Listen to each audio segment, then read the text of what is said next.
សង្គ្រោះខ្ញុំផងពួកគេនឹងសម្លាប់ខ្ញុំយកខ្ញុំទៅឆ្ងាយឥឡូវនេះយកខ្ញុំចេញពីទីនេះខ្ញុំនឹងឲ្យអ្នក500,000កុំឲ្យពួកគេយកខ្ញុំមកវិញវាគ្មានអ្វីទេពេលខ្ញុំធ្លាក់ក្នុងដៃរបស់ពួកគេខ្ញុំនឹងមិនចេញមករស់ទេឡើងឡានម៉ោងប៉ុន្មានហើយអ្នកនៅតែមើលរលឹក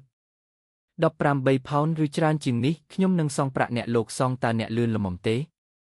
អ្នកមកពីភ្នំនេះវាពិតជាការស្វែងរកដ៏ល្អសម្រាប់ពួកយើងបងប្រុសទុកលុយតើអ្នកចង់បានប៉ុន្មាន500,000គឺគ្រប់គ្រាន់សម្រាប់អ្នកលក់ឪឡឹកនៅភូមិថេងហេរយៈពេល10ឆ្នាំ500,000ធ្វើឲ្យមនុស្សចម្លែកអាក់អន់ចិត្តចំពោះខ្ញុំហេតុអ្វីខ្ញុំត្រូវសុំអ្វីពីគាត់បើខ្ញុំមិនចាក់ចេញតើអ្នកនិយាយអ្វីពេលដែលមាននរណាម្នាក់ចូលក្នុងឡានរបស់ខ្ញុំត្រូវតែដោះលែងពួកគេតើអ្នកយល់ទេឥឡូវនេះ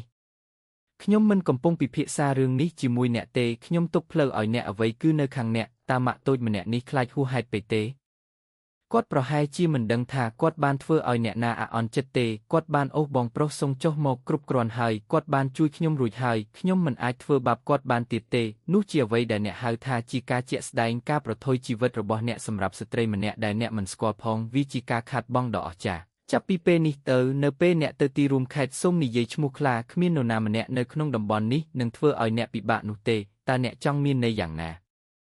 បញ្ជាក់វាដើម្បីកុំឲ្យយើងខកខានអ្វីទាំងអស់តើយើងលាក់ខ្លួនដោយរបៀបណាបើកឡានចូលទៅខាងក្នុងទៅឯងគ្រាន់តែអង្គុយស្ងៀមលូឈូចេញពីផ្លូវទៅក្មេងនេះពិតជាហ៊ានបុកឯង